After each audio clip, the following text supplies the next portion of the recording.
भीम और हिडिंबा का विवाह। महाभारत द्वापर युग में लड़ा गया था। द्वापर युग में कौरव पांडवों को अपना शत्रु समझते थे और उन्हें मारने की योजनाएं बनाते थे। एक बार पांचों पांडव माता कुंती के साथ वर्णावृत नगर में महादेव का मेला देखने गए। तब दुर्योधन ने उन्हें मारने की योजना बनाई। उसने पांडवों के विश्राम के लिए एक लाक्षागृह यानी लाख के महल का निर्माण करवाया। लाख एक ऐसी चीज़ है जिसमें जल्दी आग लग जाती है।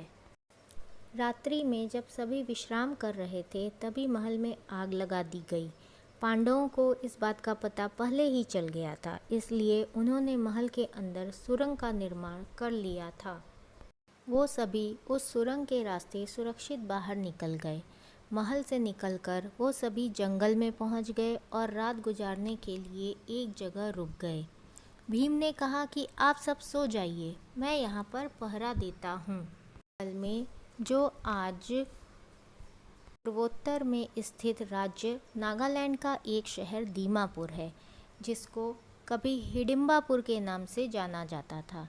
इस जगह महाभारत काल में हिडिंब नामक राक्षस अपनी बहन हिडिंबा के साथ रहा करता था। इंसानों को खाकर अपनी भूख मिटाता था।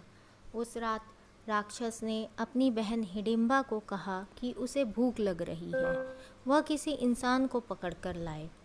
हिडिंब की बात सुनकर हिडिंबा जंगल में यहाँ वहाँ घूमकर किसी मनुष्य को ढूंढने लगी। तभी उसकी नज़र भीम पर पड़ी और वह भीम पर मोहित हो गई। मन में सोचा कि अगर मैं विवाह करूंगी तो इस महापुरुष से ही करूंगी, अन्यथा अपने प्राण त्याग दूंगी। ऐसा सोचकर हिडिंबा सुंदर स्त्री का रूप धारण कर का प्रस्ताव रखा। जब इस बात का पता उसके भाई हिडिंब को चला तो वह हिडिंबा को मारने के लिए दौड़ा। भीम ने राक्षस को रोका और दोनों में जोरदार लड़ाई हुई, जिसमें राक्षस मारा गया। शोर सुनकर कुंती और चारों भाई भी नींद से जाग गए। हिडिंबा ने फिर से भीम को विवाह करने का प्रस्ताव दिया, जिसे भीम ने ठुकरा दिया, लेकिन माता कुंती के समझाने पर हाँ कर दी। भीम और हिडिंबा का गंधर्व विवाह जंगल में ही संपन्न। के घर एक पुत्र का जन्म हुआ। उसका नाम घटोत्कच रखा गया। जय श्री कृष्ण।